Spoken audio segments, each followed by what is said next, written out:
மத்தேயு நற்செய்தி அதிகாரம் 16. அடையாளம் கேட்டு சோதித்தல். பரிசேயரும் சதுசேயரும் இயேசுவை சோதிக்கும் நோக்குடன் அவரிடம் வந்து வானத்திலிருந்து அடையாளம் ஒன்றை தங்களுக்கு காட்டும்படி கேட்டனர். அவர் அவர்களிடம் மறுமொழியாக, மாலை வேளையாகும்போது வானம் சிவந்திருந்தால் வானிலை நன்றாக இருக்கிறது என நீங்கள் சொல்வீர்கள். காலை வேளையில் வானம் சிவந்து மந்தாரமாயிருந்தால் இன்று காற்றுடன் கூடிய மழை இருக்கும் என்பீர்கள்.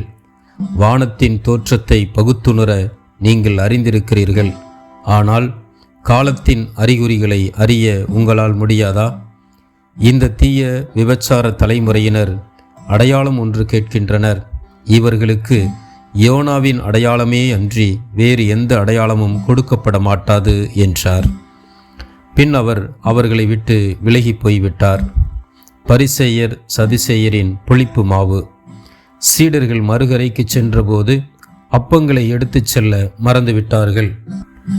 இயேசு அவர்களிடம், பரிசேயர் சதுசேயரின் புளிப்பு மாவை குறித்து கவனத்தோடும் எச்சரிக்கையோடும் இருங்கள் என்றார்.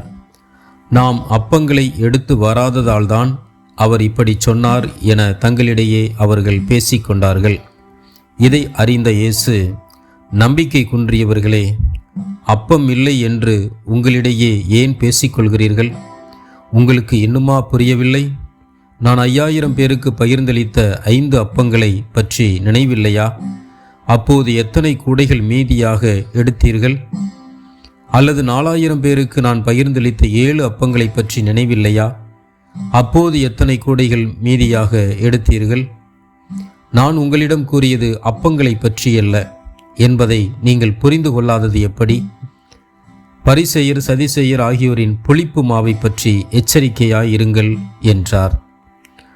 அப்பொழுதுதான் அப்பத்திற்கான புளிப்பு மாவை பற்றி அவர் சொல்லவில்லை, மாறாக பரிசேயர் சதுசேயர் ஆகியோரின் போதனையை பற்றி எச்சரிக்கையாய் இருக்கவே அவர் சொன்னார் என்பதை அவர்கள் புரிந்து கொண்டார்கள். இயேசுவை பற்றிய பேதுருவின் அறிக்கை. இயேசு பிலிப்பு செசரியா பகுதிக்கு சென்றார். அவர் தம் சீடரை நோக்கி, மானிட மகன் யாரென்று மக்கள் சொல்கிறார்கள் என்று கேட்டார். அதற்கு அவர்கள், சிலர் திருமுழுக்கு யோவான் எனவும், வேறு சிலர் எலியா எனவும், மற்றும் சிலர் எரேமியா அல்லது பிற இறைவாக்கினருள் ஒருவர் என்றும் சொல்கின்றனர் என்றார்கள். ஆனால் நீங்கள் நான் யார் என சொல்கிறீர்கள் என்று அவர் கேட்டார். சீமோன் பேதுரு மறுமொழியாக, நீர் மெசியா, வாழும் கடவுளின் மகன் என்று உரைத்தார். அதற்கு இயேசு, யோனாவின் மகனான சீமோனே, நீ பேறு பெற்றவன். ஏனெனில் எந்த மனிதரும் இதை உனக்கு வெளிப்படுத்தவில்லை, மாறாக விண்ணகத்தில் உள்ள என் தந்தையே வெளிப்படுத்தியுள்ளார். எனவே நான் உனக்கு கூறுகிறேன், உன் பெயர் பேதுரு. இந்த பாறையின் மேல் என் திருச்சபையை கட்டுவேன். பாதாளத்தின் வாயில்கள் அதன் மேல் வெற்றி கொள்ளா.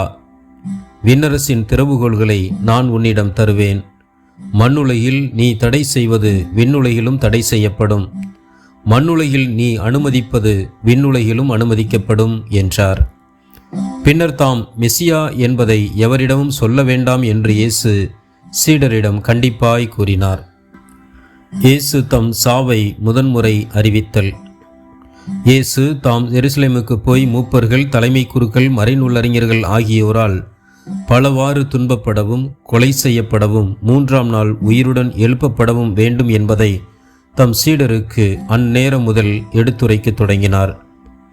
பேதுரு அவரை தனியே அழைத்து கடிந்து கொண்டு, ஆண்டவரே, இது வேண்டாம், இப்படி உமக்கு நடக்கவே கூடாது என்றார்.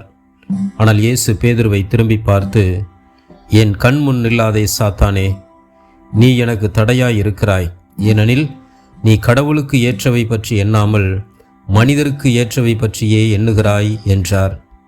பின்பு இயேசு தம் சீடரை பார்த்து, என்னை பின்பற்ற விரும்பும் எவரும் தன்னலம் துறந்து தம் சிலுவையை தூக்கி கொண்டு என்னை பின்பற்றட்டும். ஏனெனில் தம் உயிரை காத்து கொள்ள விரும்பும் எவரும் அதை இழந்து விடுவர். மாறாக என் பொருட்டு தம்மையே அழித்து கொள்ளுகிற எவரும் வாழ்வடைவார். மனிதர் உலகம் முழுவதையும் ஆதாயமாக்கி கொண்டாலும் தம் வாழ்வையே இழப்பாரெனில் அவருக்கு கிடைக்கும் பயன் என்ன? அவர் தம் வாழ்வுக்கு ஈடாக எதை கொடுப்பார்? மானிட மகன் தம் தந்தையின் மாட்சியோடு தம் வானதூதர்களுடன் வரப்போகிறார். அப்பொழுது ஒவ்வொருவருக்கும் அவரவர் செயலுக்கேற்ப கைமாறு அளிப்பார். நான் உறுதியாக உங்களுக்கு சொல்கிறேன், இங்கே இருப்பவருள் சிலர் மானிட மகனது ஆட்சி வருவதை காண்பதற்கு முன் சாக மாட்டார் என்றார்.